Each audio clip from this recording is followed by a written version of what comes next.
श्रावण महिन्यात ज्योतिपूजेमध्ये जिवतीचा कागद, नागपंचमीला नागांचे चित्र असलेला कागद असो किंवा पूजेची फुलं, अक्षता, ओवाळणीचा संपूर्ण साहित्य या सर्वांचं विसर्जन किंवा व्यवस्थापन करताना बऱ्याच वेळा आपण गोंधळून जातो.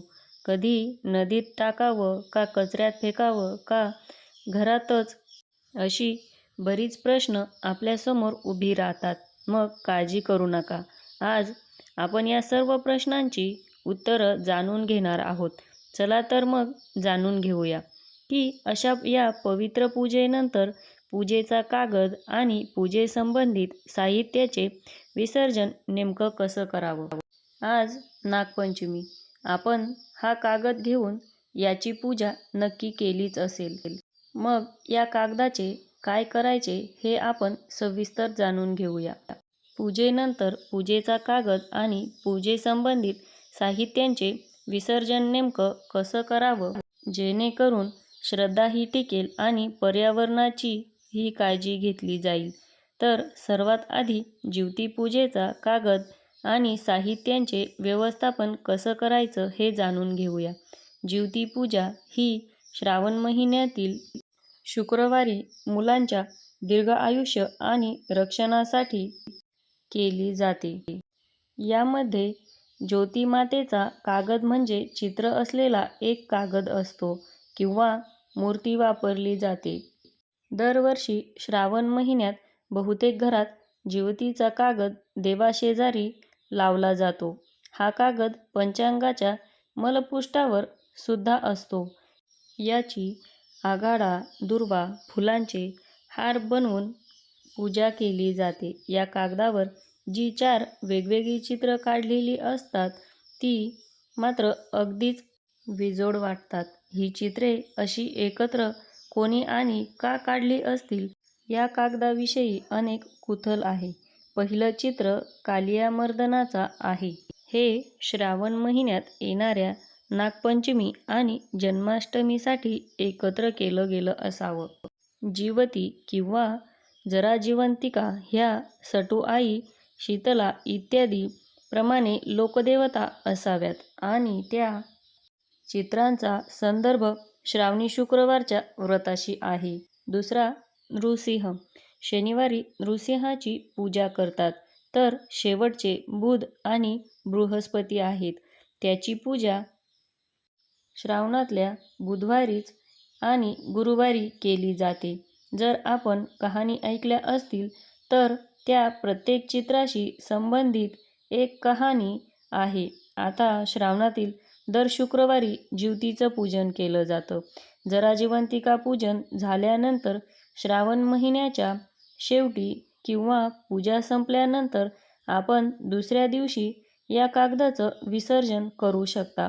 जिवतीचा कागद काळजीपूर्वक काढावा आणि स्वच्छ पाण्यात किंवा जसं नदी, तलाव, विहिरीत विसर्जित करावा.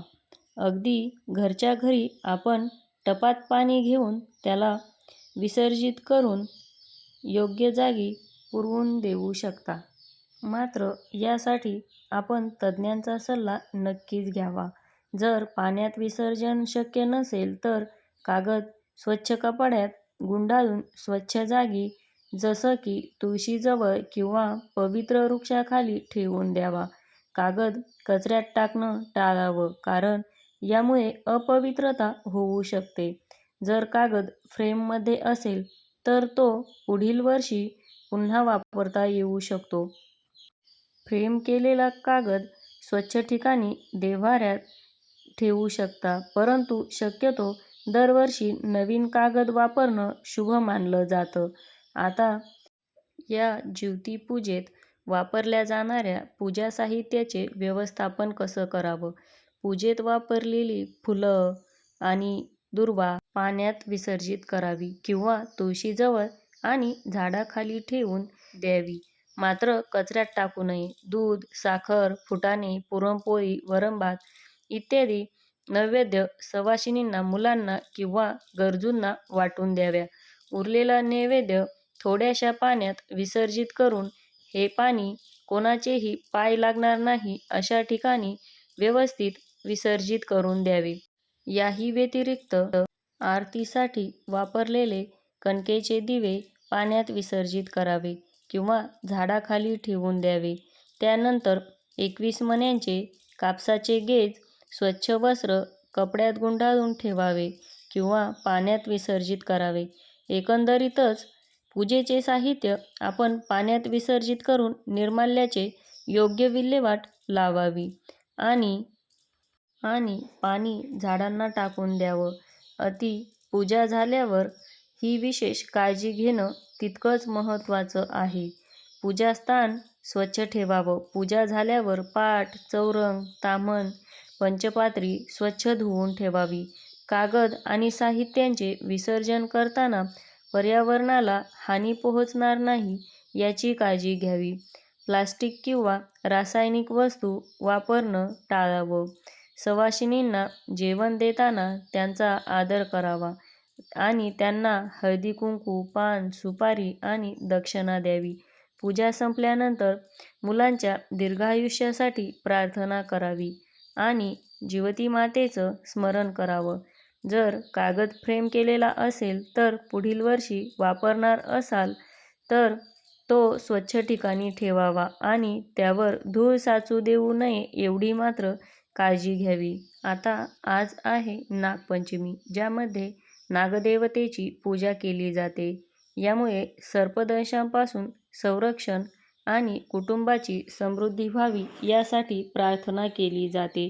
यासाठी नागांचे चित्र कागदावर काढलं जातं किंवा मातीच्या मूर्ती वापरल्या जातात किंवा शेणापासून नाग रेखाटले जातात किंवा काही ठिकाणी आपण तांदळाचा रास काढून नागांचे चित्र बनवतो. आता या नागपंचमीच्या कागदाचं किंवा नागाच्या मूर्तीचं विसर्जन आणि व्यवस्थापन कसं आणि कधी करावं तर नागपंचमीच्या पूजेनंतर आपण त्याच दिवशी म्हणजेच आज संध्याकाळी किंवा उद्या कागदाचं विसर्जन करू शकता. नागांचा कागद स्वच्छ पाण्यात, नदी, तलावात, विहिरीत किंवा समुद्रात विसर्जित केला जाऊ शकतो. पाण्यात विसर्जित करणं शक्य नसेल तर कागद स्वच्छ कपड्यात गुंडाळून तुळशीजवळ किंवा पवित्र वृक्षाखाली जसं वड, पिंपळ या झाडांखाली ठेवला जाऊ शकतो. कागद कचऱ्यात जाणार नाही याची काळजी आपण घ्यायची आहे, कारण यामुळे नागदेवताचा अनादर होऊ शकतो. जर पूजेसाठी तुम्ही नागाची मूर्ती मातीची वापरली असेल तर ती पाण्यात विसर्जित करावी. मूर्ती बनवताना पर्यावरणपूरक साहित्य जसं की मातीच वापरावी.